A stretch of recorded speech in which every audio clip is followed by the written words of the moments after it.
Els visigots foren el poble que dominà la península ibèrica des del segle V fins a principi del segle VIII.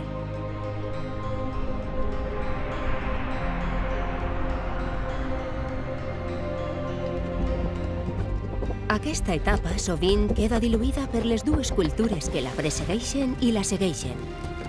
Per un costat, la cultura romana i per l'altre, la islàmica. Ambdues de gran esplendor i llarga pervivència en comparació amb la curta presència visigòtica.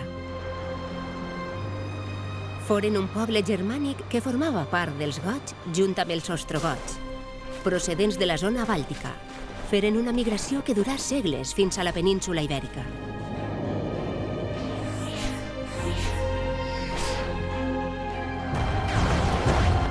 Durant aquest camí, es cristianitzaren, derrotaren i mataren 2 emperadors i saquejaren Roma.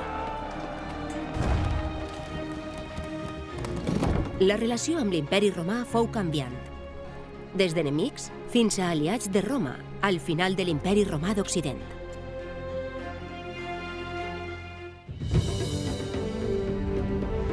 En el segle V s'instal·laren al sud de França, entre Bordeus i Tolosa. Ajudaren a derrotar Àtila. En caure l'imperi romà d'Occident, ocuparen el sud de França i la província tarraconense.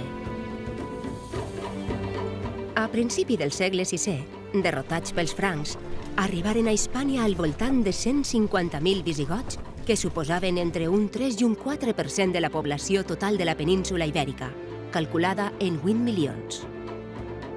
La majoria s'instal·laren al centre de la península i els altres establiren guarnicions a les ciutats més importants. Al principi la capital no fou fixa. Narbona, Barcelona, Sevilla, Mèrida, fins que la cort s'instal·là a Toledo. A les zones frontereres amb sueus, vascons, francs i romans orientals es crearen assentaments militars. Estaven governats per un rei que s'escollia entre els nobles, que formaven el consell assessor del monarca, l'Aula Règia. En alguns moments s'intentà imposar una monarquia hereditària, però la pressió i els conflictes dels nobles feren que la iniciativa no prosperara més enllà de 2 o 3 reis seguits. Hi havia contínues conspiracions i lluites entre diferents famílies i faccions, que donaren com a resultat una gran inestabilitat. El poble visigot ja era cristià arrià abans d'entrar a l'imperi. L'arrianisme bàsicament es diferencia del catolicisme en el fet que neguen la Santíssima Trinitat i defensen la separació de pare i fill. Era com un cristianisme més simplificat, impulsat per alguns emperadors del segle IV. Pel que fa a l'organització, funcionava més o menys igual que el catolicisme, amb els seus propis bisbes. A la península ibèrica va ser un element de separació de les dues comunitats.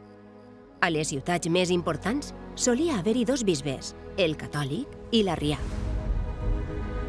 El rei visigot Leovigild intentà centralitzar i unificar el regne, inclosa la conversió a l'arrianisme de la major part de la població romana, i minimitzar la separació entre la població visigoda i la hispano-romana.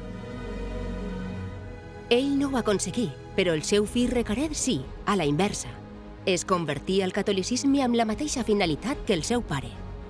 Un altre pas d'integració en temps de Leovigild va ser permetre el matrimoni mixt entre les dues poblacions.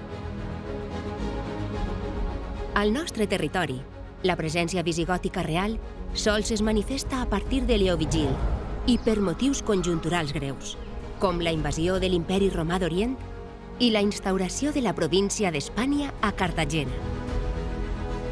Sic semper Hispania talis rectore laetetur, dum poli rontatur dum que sol circuit orbem. Això va obligar la monarquia visigoda a crear un sistema defensiu al centre del territori valencià, centralitzat entre l'antiga Valèntia i la nova fundació de València la Vella, actualment en procés d'investigació i que pot convertir-se en el jaciment de referència de la presència visigoda als voltants de València.